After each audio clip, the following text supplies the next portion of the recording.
Si yo digo armas de la Guerra del Pacífico, quizá lo primero que se les viene a la mente es algo como esto. Y bueno, no los culparía por ello. Después de todo, mucho protagonismo tuvieron muchas armas de fuego en ese periodo. Pensemos, por ejemplo, en el emblemático fusil Graz del ejército chileno o los Remington Rolling Block de la Reserva de Lima. Quizá podríamos pensar en armamento de artillería, como por ejemplo las modernas ametralladoras Hotchkiss que usó el ejército chileno o las ametralladoras Nordenfeld que tenía el ejército peruano. Quizá también estamos pensando en piezas mayores de artillería como el famoso cañón Belzebub de 1000 libras que tenía el ejército peruano, o quizá pensamos en el nuevo armamento naval como los torpedos Ley. Pero el hecho es que hay algunas armas que han quedado bastante olvidadas y sobre las que no se ha profundizado mucho. Es por eso que en este breve video de hoy me gustaría hablar un poco más sobre un tipo de armamento que todavía en este periodo de la historia tiene un rol bastante preponderante, si bien su efectividad quizá ya no es tan grande como la de antaño. Y estoy hablando por supuesto de las armas blancas.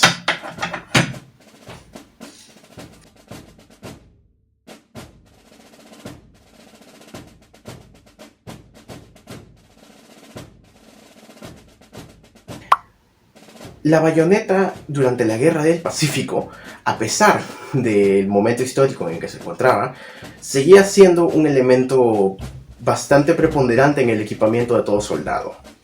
Estas podían ser ya sea como esta, de cubo, como también podrían ser yataganes o de sable, como por ejemplo las famosas bayonetas de fusil Graz utilizado por el ejército chileno, o las de Shaspo utilizado por el ejército peruano, así como las de Comblain utilizado por ambos. El hecho es que la bayoneta seguía teniendo un rol preponderante en el equipamiento de soldado.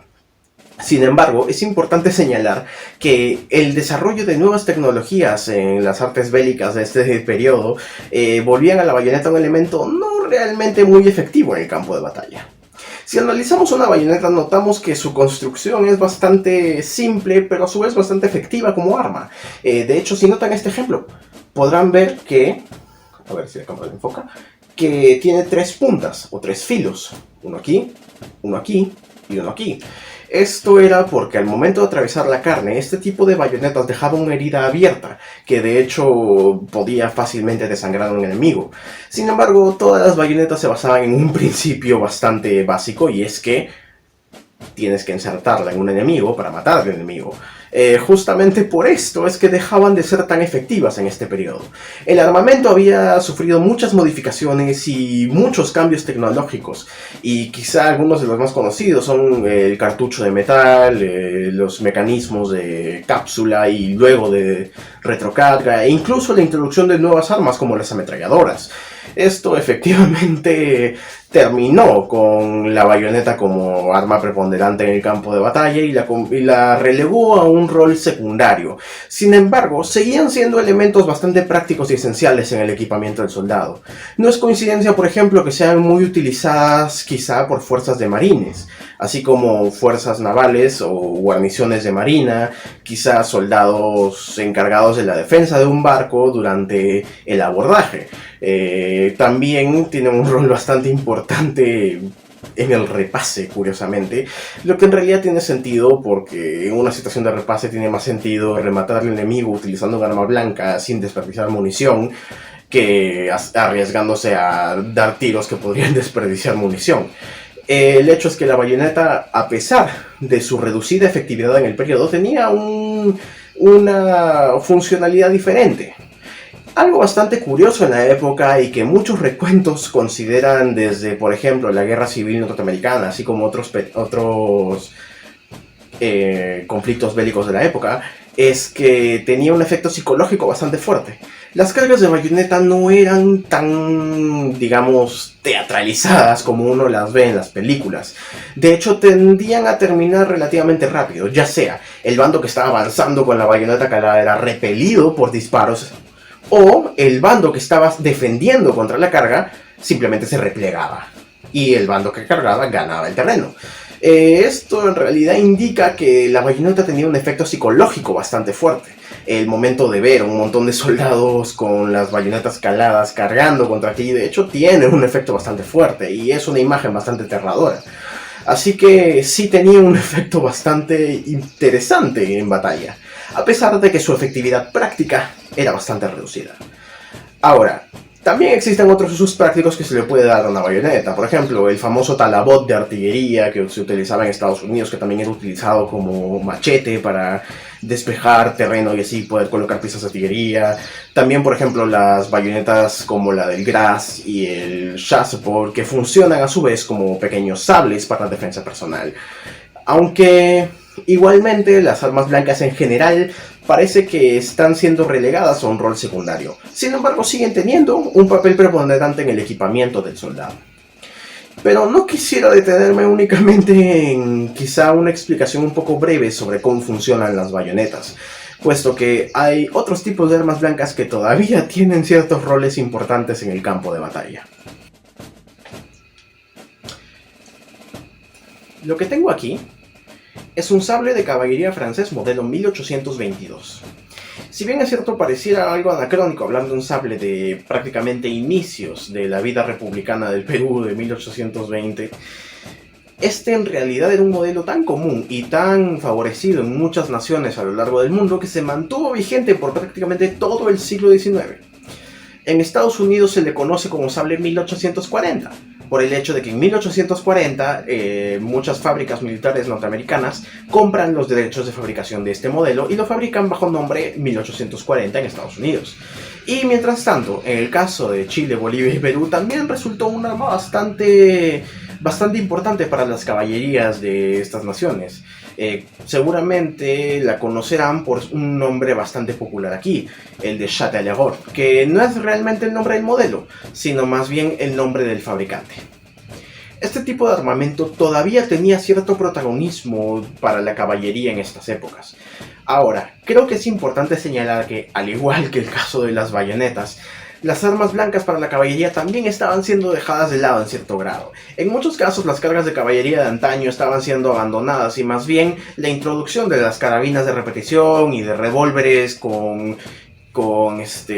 munición de cartucho de metal habían hecho que este tipo de armamento fuera relativamente obsoleto. Sin embargo, la teoría militar todavía no estaba del todo desarrollada, especialmente porque el uso de carabinas de repetición no descartaba por completo el uso de sables. Tanto así que muchos regimientos utilizaron este tipo de armamento a la par que utilizaban armas de fuego de repetición como carabinas Winchester o Sharps o carabinas Spencer, lo que fue por ejemplo el caso del regimiento peruano de cazadores del Rímac y a su vez el regimiento chileno de carabineros de Yungay, que si bien es cierto llevaban carabinas de repetición o en cierto caso carabinas monotiro Remington Rolling Block relativamente modernas y efectivas, igualmente seguían llevando sables. Estos sables de hecho son bastante interesantes. Lo curioso es que es un modelo bastante versátil en cuanto a su uso, ya que si bien es cierto cuando pensamos en un sable pensamos en su efectividad como un arma de corte, el hecho es que la punta era bastante pronunciada y en muchos casos la parte que se afilaba de estos sables era ya sea la mitad hacia arriba o el tercio hacia arriba, puesto que muchos soldados preferían utilizarlos como armas punzantes más que como armas cortantes. Y esto es parte de todo un debate que ocurre en la época con respecto a cuál es la mayor efectividad de un sable, si la punta o el filo. Y esto llevó a que en muchos enfrentamientos, como por ejemplo en la Guerra Civil Norteamericana, en algunos regimientos de caballería no se afilaran nunca estos sables, y que más bien se utilizara la punta. Curiosamente también es un modelo bastante pesado. Pesa más o menos 1,5 kg, lo que claro, hoy en día podría parecernos no mucho, pero para ponerlo en perspectiva, un sable de caballería ligera, como por ejemplo los modelos británicos, que estaban diseñados principalmente para cortar y no para atravesar, podía pesar alrededor de 600 gramos. Eso significa que uno de estos podía pesar casi el doble que un sable de caballería ligera común y corriente. De hecho, esto los hacía objetos bastante contundentes, y hay recuentos de la Guerra Civil Norteamericana, por ejemplo, donde los soldados podían fácilmente, por la velocidad del caballo y el peso de la hoja, Más que cortar, romper cráneos y huesos justamente con el filo, a pesar de que no estaba afilado. Sin embargo, es cierto que la efectividad de estas armas se redujo bastante por la introducción de nuevas tecnologías militares. Pero a la par que la bayoneta en el caso de la infantería, el sable seguía siendo un elemento simbólico bastante importante para la caballería. Y si bien es cierto, como ya mencioné antes, los regimientos de caballería podían adquirir armamento bastante nuevo y bastante tecnológicamente avanzado, como carabinas de repetición o carabinas de retrocarga bastante rápidas y ágiles, como el caso de las Rolling Block, el hecho es que eso no descartó por completo el uso de armas blancas. Ahora, también hay que considerar que hay otros tipos de armas blancas que utiliza la caballería en esta época. Recordemos, por ejemplo, como en el caso de Bolivia y Perú todavía se utilizan lanceros. Ahora, podría parecer algo anacrónico, sin embargo, todavía en este periodo en todo el mundo se siguen utilizando lanceros. Recordemos a los lanceros polacos, los Uhlans, o los lanceros prusianos que lucharon en la guerra franco-prusiana. Incluso el uso de la coraza, que parece un elemento bastante anacrónico en el caso boliviano, también está asentado en una teoría militar que todavía quedaba más o menos vigente, ya que si recordamos el Segundo Imperio francés durante la guerra franco-prusiana, también utilizaban corazas. El hecho es que, a pesar de que la tecnología militar continuaba avanzando y muchos modelos experimentales habían surgido a raíz de conflictos como la guerra franco-prusiana, la guerra de los ducados en Europa, el hecho es que todavía muchos elementos de la guerra de antaño se mantenían, ya sea por una cuestión simbólica o porque la doctrina militar todavía no había desarrollado nuevas estrategias o nuevas doctrinas en general, valga la redundancia, en cuanto a cómo utilizarlas. Por esto mismo, elementos como el sable y la bayoneta se mantuvieron. Asimismo, también es importante notar que existen otros elementos, como ya mencioné antes, que tenían cierta utilidad práctica más allá del combate. Recordemos el corvo chileno, por ejemplo, que aparte de ser un arma de cuerpo a cuerpo bastante efectiva, era también una herramienta bastante útil por la forma de la hoja que podía utilizarse durante campamentos, así como en actividades diarias del soldado. Y del mismo modo, talabots y espadines de artillería que podían ser utilizados como machetes para despejar maleza al momento de posicionar cañones. El hecho es que, si bien es cierto, las armas blancas ya no son quizá las armas primarias de la época como lo fueron quizá 100 o 200 años antes, todavía tienen roles bastante preponderantes y todavía son una vista general en el equipamiento de todo soldado de ambos bandos. Bueno, no quisiera culminar este video sin un agradecimiento a todos y de verdad muchas gracias por el recibimiento que han tenido mis videos anteriores. No esperaba que explotaran de esta manera y bueno, solo me queda decir que no olviden dar like y suscribirse y pues nos vemos en un próximo video.